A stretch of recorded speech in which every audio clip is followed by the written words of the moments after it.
Welcome, Orna. Hi, Phil. Thanks so much for asking me to do this. Oh, you bet. My pleasure. Allow me to introduce you. Novelist Orna Ross is the author of A Dance in Time and Lover's Hollow, big family murder mysteries full of emotional twists and surprises. Now living in London, Orna spent her youth and most of her adult life in Dublin, working as a freelance features journalist and teaching creativity and creative writing. She also writes, speaks, and blogs about creative intelligence, a concept that emerged out of her work. Orna, what is creative intelligence? Well, I think of creative intelligence as being a combination of intention and attention Mhm. that we bring to the emerging moment.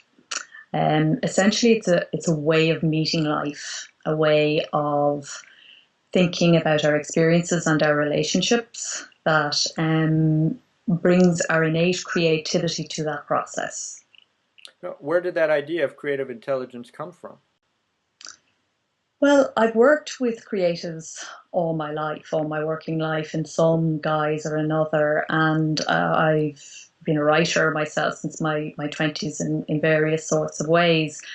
And I've always been attracted to the idea of multiple intelligences. I'm not a believer really in IQ as our only intelligence. The conventional idea of intellectual intelligence being in some way privileged or more important or more useful for our lives.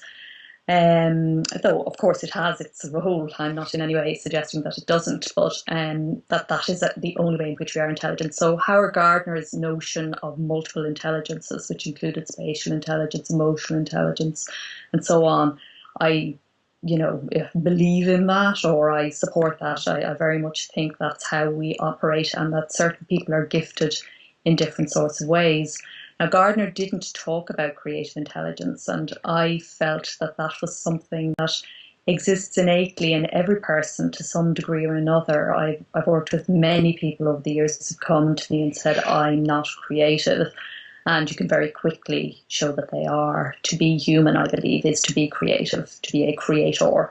We're all creating all the time, whether we realize that or not. We're either doing it consciously or unconsciously, or some combination of those two things.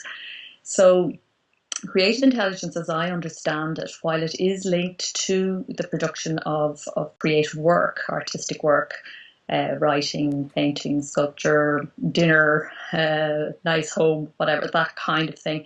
It's also just about living and relationships and how we create, how we work with the emerging moments of our lives, how we meet the experiences that are emerging for us, and how we sort of co create what we want from that, if that makes sense. Sure. Now, well, how does somebody expand their creative intelligence? No, but definitely not by trying to do such a thing. One of the features and characteristics of creative intelligence is that it's a slippery, slippery as an eel. The more it's like happiness, the more you chase it, the more it runs away. Mhm. So you come at it slant. Essentially, there are a number of different techniques that you can use, or a number of different methods or different ways of getting in there. And I find that different things work with different people. So, one of them, just to list off a few possible ways of doing it, and then you can use these in combination or separately. Free writing is one. Writing fast, raw, and exact but easy is FREE, which is essentially just letting your ideas spill out onto the page. Meditation is another. Aerobic exercise, walking, any sort of rhythmical exercise like walking, cycling, swimming that maintains a consistent rhythm and pattern and elevates the heart rate is another.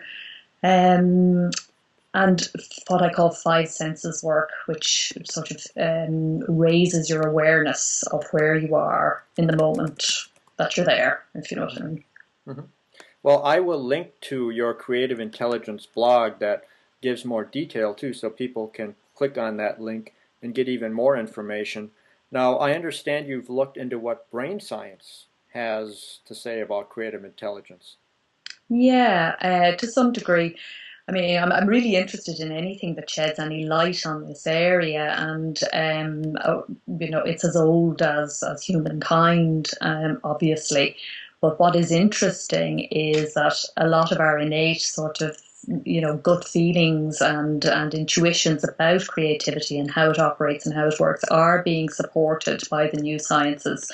Our ability to take a map of the brain and see how it's working and see what's going on in there when people are performing various tasks is very supportive of the idea that creative intelligence operates in a different sort of way to a conventional analytical intelligence. So a lot of the work centres around alpha brain waves, which are seen to um, be there in greater quantity and in more intensity during creative responses and during creative activities.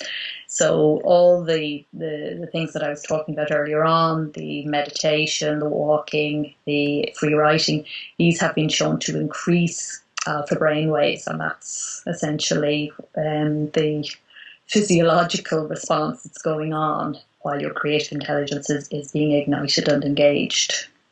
Well, let me shift gears for a moment now and ask about writing itself. I like Carl Van Doren's quote about writing. He said, "Yes, it's hard to write, but it's harder not to." Mm-hmm. And is that why do you write novels? Do you have to feel it? Do you Yeah, feel inside you have to do that? yeah, it's an illness. It's we are to be pitied.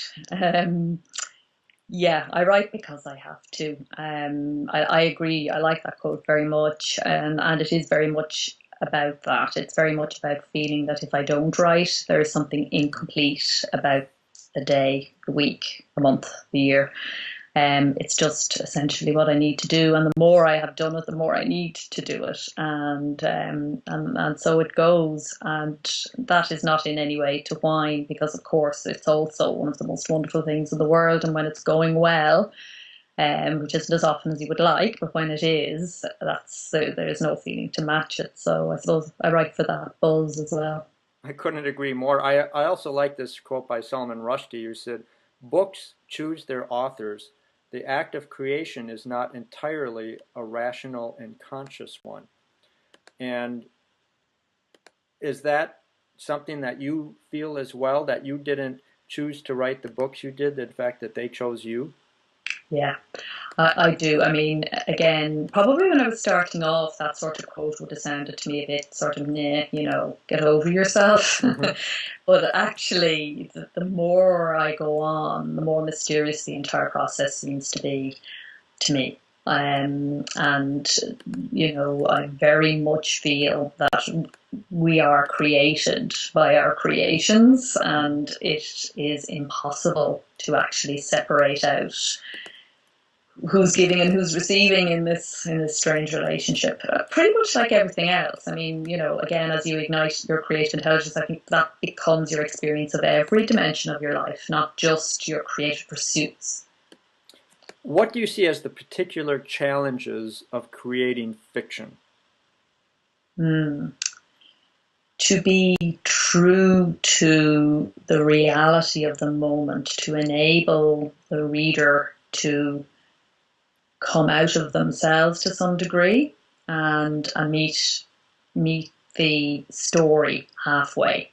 So fiction is essentially about story. It's about imaginary events, or treating of events that have happened in an imaginative way and letting your imagination loose on it. So the challenge is always to make it real for the reader, to make it as real as possible. That to me is the daily job, is to how can I help the reader to see more clearly what the story is trying to say. And sometimes that's given to you. It just comes in a flow and presents itself and writes itself on the page. Far more often it's like scraping away, scraping and scraping until it emerges with more clarity. So I'm the kind of writer who does a lot of very crappy drafts before getting to the gold. I think pretty much everybody